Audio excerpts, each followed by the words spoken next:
You ever have one of those moments where the whole room just stops breathing? That's exactly what happened in Mel's Country Diner that Wednesday morning. 1 second. Earl Jennings, 81 years old, Vietnam vet, sharp as ever, was sipping coffee, chatting weather with Carla behind the counter, and the next cracked the sound of a biker's palm meeting his cheek, so loud it felt like it bounced off every wall. Forks froze halfway up, conversations died mid-sentence, and you could hear the hum of the fridge in the back. Earl didn't move right away, and that was the thing. Just sat there with one hand on the table, the other wrapped around his mug, like he was weighing the moment. At his age, he'd been through worse. But this was about more than pain. It was about disrespect, about the kind of cheap arrogance that thinks it can push a man who's given more than most will ever understand. And Travis Murdoch, yeah, everybody knew him.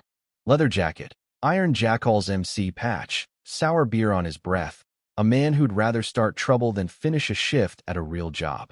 Henderson's not the kind of town you get lost in. People remember you, for better or worse. Travis had made sure it was the latter. He leaned in, sneering at Earl's service medals like they were a joke, said something about no one caring anymore. Earl's voice stayed calm, steady, almost gentle. You've said enough. Move along. But Travis wasn't built to walk away, so he got closer, let that ugly smirk spread, and then came the slap, quick, loud, public. Carla started to step forward, but the big tattooed guy in Travis's crew shot her a look that froze her solid. Someone at the counter muttered he'd crossed the line, but it didn't change a thing. Earl didn't argue, didn't stand up, just reached into his faded green jacket, pulled out his phone, typed 2 words, and sent them. Come now. That was it. Put the phone back on the table, took a sip of coffee like he was just passing time. Travis laughed, glanced around like he expected applause, but the room wasn't with him. Folks just watched, waiting. The minutes that followed felt long enough to stretch an hour. Travis and his boys took a booth, ordered coffee, tried to fill the silence with some half-funny story about a Memphis bar fight, but you could tell no one was really listening. Earl kept his eyes on Main Street, calm as you like. Phil McLean, retired trucker, leaned over and offered to call the sheriff. Earl just shook his head, no need. Someone's coming. And Phil, well, he didn't ask again. Then it started low at first, a distant rumble. Folks heard it, but no one said anything. Carla poured coffee for Travis without meeting his eyes, and he made some crack about her being scared to spill it, but even his crew wasn't laughing the way they had earlier. The rumble grew louder. Out at the National Guard facility just outside town, Calvin Ricks, Earl's son, retired Army, was mid-briefing with his old platoon when his phone buzzed. Saw Dad on the screen. 2 words, come now. Calvin knew exactly what that meant. He didn't ask questions, just stood up, told the guys he had to go, and by the time he hit the lot, 2 trucks were firing up behind him. No orders given, those men didn't need them. 3 diesel pickups rolled into Henderson like they were on a mission. People noticed. They parked tight outside Mel's, boots hit the pavement, and when Calvin opened the door, the bell over it sounded sharper somehow. He stepped in, platoon fanning out behind him, not menacing, just impossible to ignore. Morning, Dad, he said. Cal.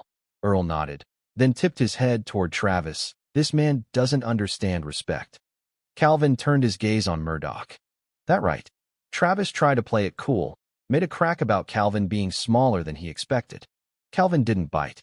Plenty big enough, he said, voice low but carrying. And the air in that diner, it shifted. These men weren't there to cause trouble, but they also weren't going to watch it happen. Calvin gave Travis the choice, walk out now, but not before apologizing to Earl. Travis laughed it off, tried to puff up, but his own crew started looking less sure. The tattooed guy wouldn't meet his eyes, and Carla finally broke the tension from the counter. Just say you're sorry, Travis. Nobody wants this worse than it's gotta be. That was when Earl spoke up, calm as a man ordering breakfast.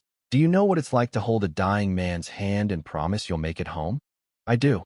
And I came back here to live in peace, not to get slapped by someone trying to feel bigger than he is. Calvin leaned in, steady. You slapped an 81-year-old veteran in front of a room full of people. That's not how this ends. The crowd outside had grown, faces pressed to the glass. Travis's smirk started to slip.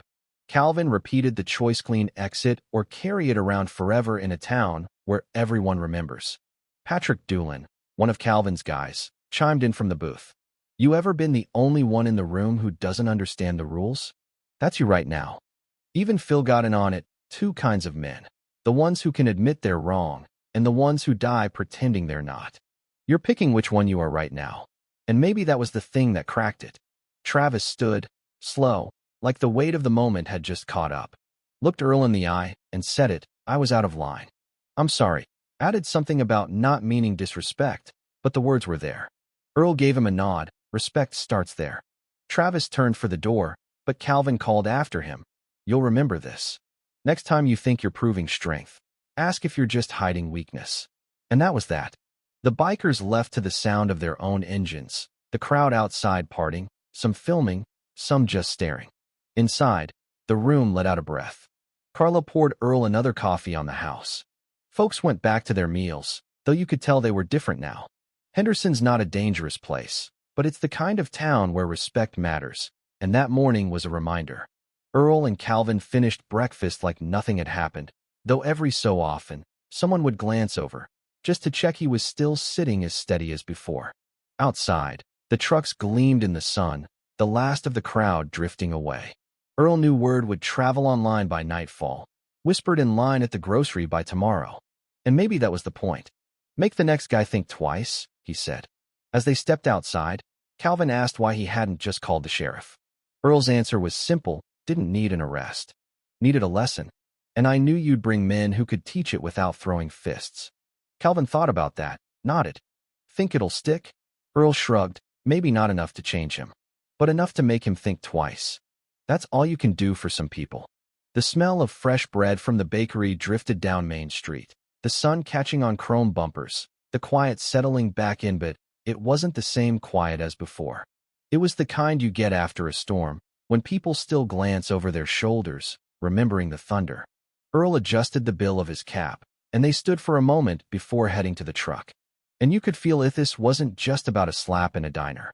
It was about showing the whole room, maybe even strangers online, that respect doesn't need to be loud to be defended, and sometimes, the strongest thing you can do is stay in your seat and let the other guy see there's no way forward except the right one. So, was Travis walking out enough? Or should a man like that have faced more? Tell me what you think, because in a town like Henderson, everyone's got an opinion and nobody forgets.